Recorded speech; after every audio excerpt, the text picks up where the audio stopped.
जय ठाकुर, जय माँ, जय स्वामी जी महाराज जी की जय। ठाकुर रामकृष्ण परमहंस कोसेपुर गार्डन में है। ये वो दिन है जो आपके ठाकुर रामकृष्ण परमहंस के ओरल कैंसर आइडेंटिफाई होने के बाद के हैं। ये वह समय है जब ठाकुर रामकृष्ण परमहंस के सभी भक्त जो आपके गृहस्थ थे और जो आपके युवा मंडली थी, वह एक साथ मिलजुल कर ठाकुर रामकृष्ण परमहंस की सेवा कर रही थी, उनका इलाज करा रही थी।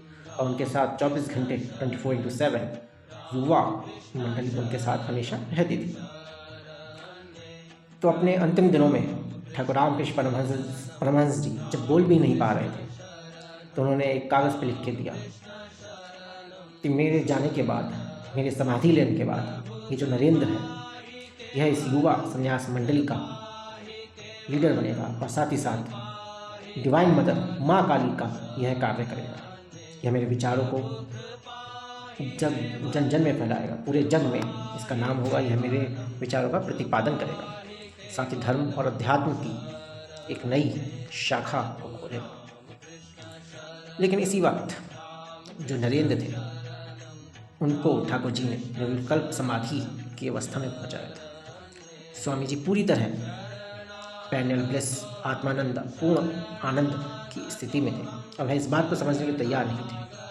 वह तो केवल आनंद में ही रहना चाहते थे, केवल लय की प्राप्ति में ही हमेशा लगे रहना चाहते थे। तो वह रुष्ट हुए। उन्होंने कहा, मैं इस संसार की सेवा में क्यों लगूं, मैं लोगों को मार्ग क्यों दिखलाऊं जब मुझे इसी चीज़ में आनंद मिल रहा है।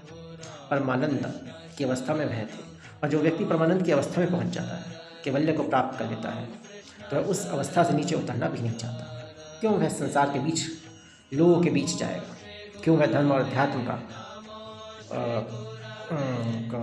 प्रचार प्रसार करेगा जब वह आनंद में ही आपका मस्त है, जिस चीज़ को आप ब्रह्मानंद भी कहते हैं, आत्मानंद भी कहते हैं। लेकिन जो नियति की को मंजूर होता वही है।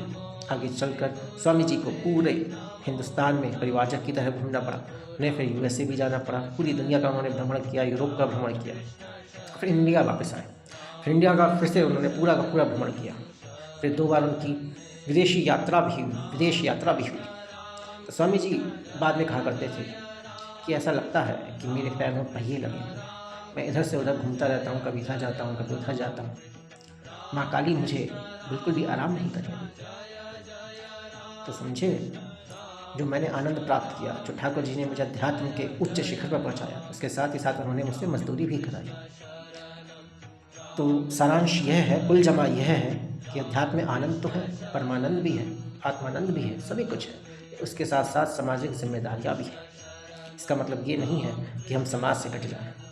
लेकिन एक संत, एक उच्च महापुरुष की और भी ज़्यादा जिम्मेदारी हो जाती है कि वह संसार को नया मार्ग दिखाए और उच्च आदर्शों को स्थापित करें। अध्यात्म का मतलब सिर्फ ये नहीं है कि हम जाके आश्रमों में जाके गेरुआ वस्त्र पहन के सिर्फ भजन कीर्तन करते रहें, या सिर्फ दाल रोटी खाते रहें, सिर्फ भगवान का नाम जपते रहें, या सिर्फ और सिर्फ अपनी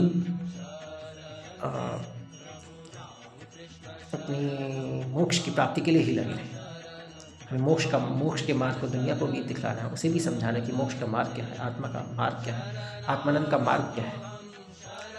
तो अध्यात्म आनंद के साथ साथ जिम्मेदारियाँ भी लाता है, और ये सब माँ काली ही निश्चित करती है, निश्चय करती है। हमें तो सिर्फ और सिर्फ उनका इंस्ट्रूमेंट बनना है, उनका हमें हथियार बनना है, उनका हमें अनुसरण करना है, उनके हमें मैसेंजर बनने हैं, उनका हमें मैसेंजर बनना है। तो आज के लिए बस इतना ही। आगे के लिए हम कोई ना कोई और अच्छा प्रसंग लाएंगे ठाकुर जी और विवेकानंद के संबंध में। जय ठाकुर, जय माँ, जय स्वामी जी महाराज जी की जय।